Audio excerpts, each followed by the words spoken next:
আমরা বাংলাদেশে যারা থাকি আমরা সংখ্যাগরিষ্ঠ হচ্ছে মুসলমান।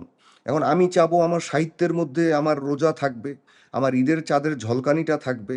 এখন আপনি বাংলাদেশে এই কথাগুলো বললেই যে আমি তো বলছি আমি একজন জাতীয়তাবাদী সমর্থক লোক। আমি কোনো ধর্মীয় জি। রাজনীতি থিওক্রেসির সমর্থক না।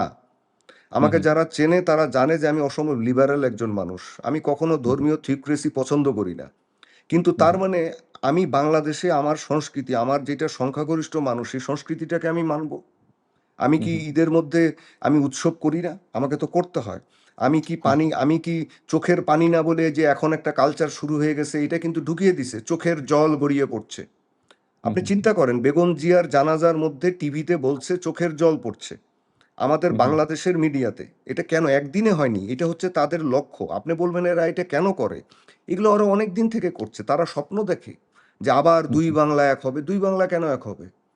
২ বাংলা কি কারণে এক হবে? আপনারা ওরা দেখবেন আমি আমি আমি আমি নিজে যখন 2010 সালের দিকে বা 9 সালের দিকে ইন্ডিয়া কলকাতায় গিয়েছিলাম, ওখানে ওরা সভা সমাবেশ করছে যে দুই বাংলা কবে এক হবে ইত্যাদি ইত্যাদি। মানে আমি শুনে একটু অবাক হয়ে গেছিলাম যে আপনি এগুলো যে ওরা চিন্তা করে এবং সমাবেশ করে মায়া কান্না করে, না এটা দেখে আমি অবাক হয়ে গেছিলাম। এটা তো ওদের দোষ না। এটা তো ওরা চাইবেই আমাদেরকে মানে যদি কব্জা করতে পারে এ ধরনের জিনিস তো ওরা চাইবে, সাবজুগেট করতে চাইবে। আমি বলছি যে ভারতীয়রা অসম্ভব দেশপ্রেমিক।